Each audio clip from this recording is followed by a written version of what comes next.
वो तो चला था जग को जीतने और जग को जीत भी लिया था उसने, लेकिन खुद से ही हार गया। औलाद के खोने का गम एक दर्द बनकर उसकी आवाज में ऐसा उभरा कि प्रेम और बिरह की ऐसी अंतहीन दास्तां बनी जिसने गजल का रूप ही बदल दिया।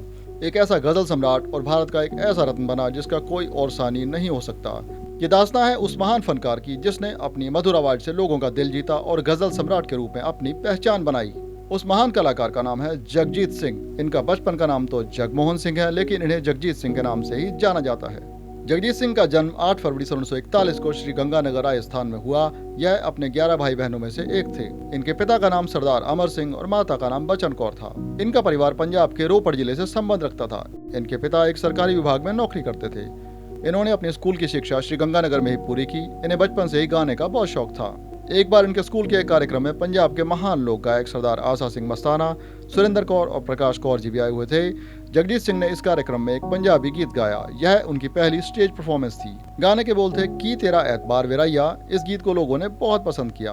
इनके इस रुझान को देखते हुए इनके पिता ने इन्हें शास्त्रीय संगीत की शिक्षा के लिए पंडित छगनलाल शर्मा जी के यहाँ भेज दिया। यहाँ से इन्होंने सुर साधना के सफर का आरंभ किया और आगे चलकर मेहर घराना के उस्ताद जमाल खान साहब से भी संगीत की शिक्षा ली। इनसे इन्होंने शास्त्रीय संगीत में ख्याल, ध्रुपद और ठुमरी में महारत हासिल की। अब आगे की पढ़ाई करने के लिए इन्हें पंजाब में जाना पड़ा। पंजाब में इन्होंने जालंधर के डीएवी कॉलेज में पोस्ट ग्रेजुएट की पढ़ाई की, लेकिन इनका मन पढ़ाई में बहुत कम लगता था। यह अपने हॉस्टल के रूम में भी घंटों बैठकर संगीत का रियाज किया करते थे। वहीं पर इन्होंने सन 1961 में जालंधर के ऑल इंडिया रेडियो में भी गाना शुरू कर दिया था। यहाँ पर वह रेडियो के लिए जिंगल गाया करते थे और साथ ही कॉलेज में कभी भी कोई भी समारोह या गीत संगीत का कोई भी प्रोग्राम हो, जगजीत सिंह गाने का कोई भी मौका नहीं छोड़ते थे।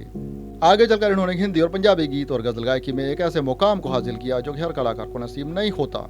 इनकी जिंदगी के अफसाने को जानने से पहले हम इनकी निजी जिंदगी पर भी एक नजर डाल लेते हैं।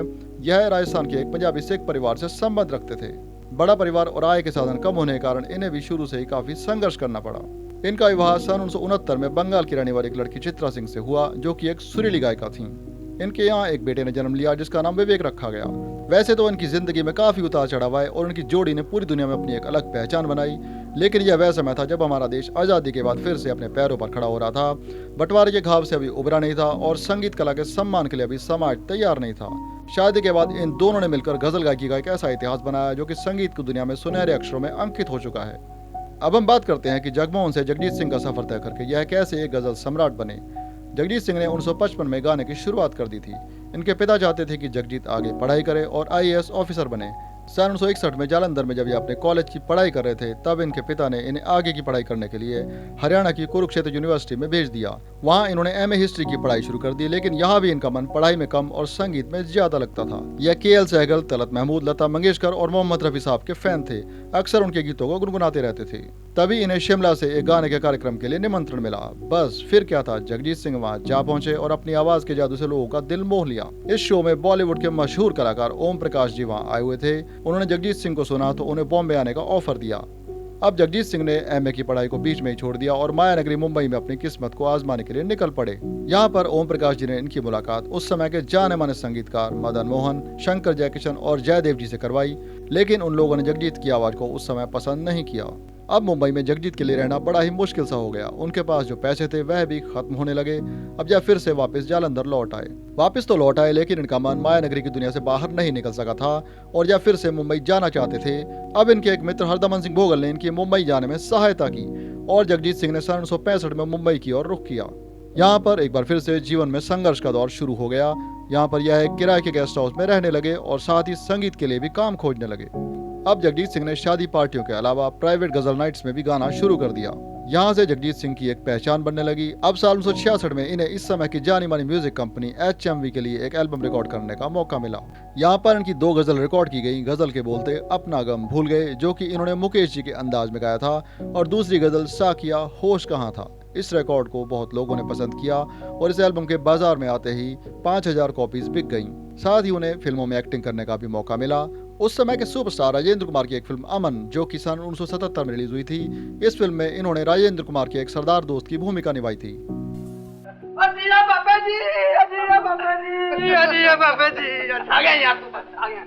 इसके बाद इनकी मुलाकात देबू प्रसाद दत्ता से हुई, जो कि एक बिस्किट फैक्ट्री के मैनेजर थे, लेकिन साथ ही एक परफेक्ट साउंड रिकॉर्डिस्ट भी थे। उनका अपना साउंड रिकॉर्डिंग स्टूडियो भी था। इनकी पत्नी का नाम चित्रा सिंह था। यह ऑल इंडिया रेडियो पर जिंगल गाती थी। अब जगजीत सिंह की मुलाकात एक संगीतकार मोहिंदरजीत सिंह से हुई, जिन्होंने इनको देवू प्रसाद दत्ता के स्टूडियो में रिकॉर्डिंग के लिए बुलाया। यहाँ पर इनकी भेंट चित्रा सिंह से हुई। यहाँ पर इन दोनों की आवाज़ में जिंगल रिकॉर्ड किए जाने लगे। हालांकि जब चित्रा ने पहली बार जगजीत सिंह को सुना तो उनकी आवाज़ को सिरे से नकार दिया, क्योंकि चित्रा की आवाज़ बहुत बारीक थी और जगजीत की आवाज़ में बहुत भारीपन था।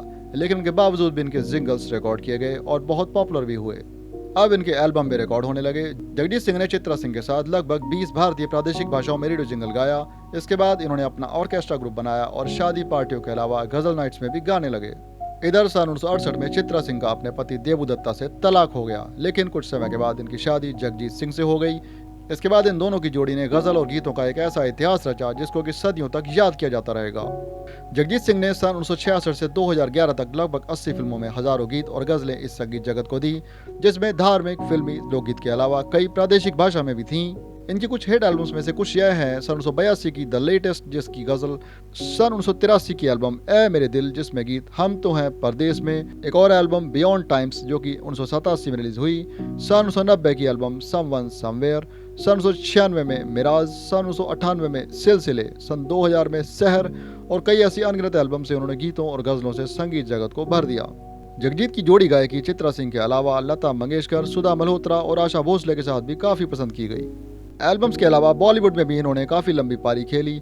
हिट फिल्म्स के गीत इस तरह से हैं: सन 1981 की फिल्म प्रेम गीत में से होठों से छू लो तुम, फिल्म अर्थ में से तुम इतना जो मुस्कुरा रहे हो, सन 1982 में फिल्म साथ साथ में से यह तेरा घर यह मेरा घर, सन 1998 की फिल्म दुश्मन का एक गीत, चिट्ठी ना कोई संदेश, सन 1999 की फिल्म सरफरोश में से एक गजल, होश वालों को खबर क्या भी काफी हिट मानी जाती है। सन 2001 की फिल्म तुम बिन में से कोई फरियाद भी एक हिट प्रेम गीत बन चुका है, जिसका कवर वर्जन आज के कलाकार भी गाकर जगजीत को याद करते हैं।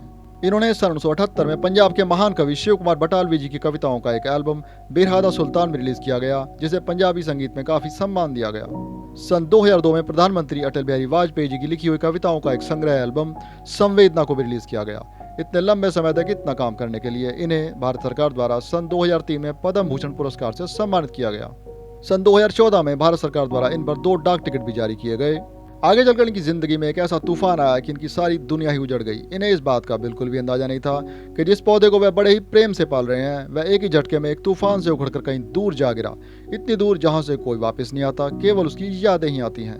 हुआ यूं कि साल 1990 में उनके बेटे विवेक की एक रोड एक्सीडेंट में अचानक मौत हो गई।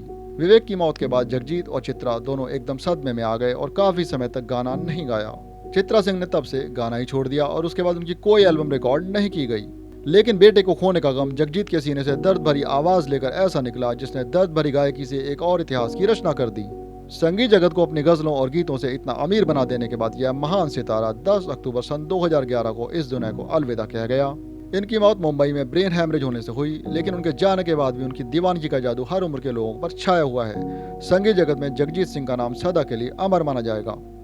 दोस्तों, संगीत जगत के इतिहास से जुड़ी ऐसी ही जानकारी हम आपको आगे भी देते रहेंगे। अगर आपको हमारा ये वीडियो पसंद आया तो लाइक, कमेंट, शेयर करना ना भूलें और हमारे चैनल को सब्सक्राइब जरूर करें। इसी तरह से हमारे साथ जुड़े रहने के लिए धन्यवाद।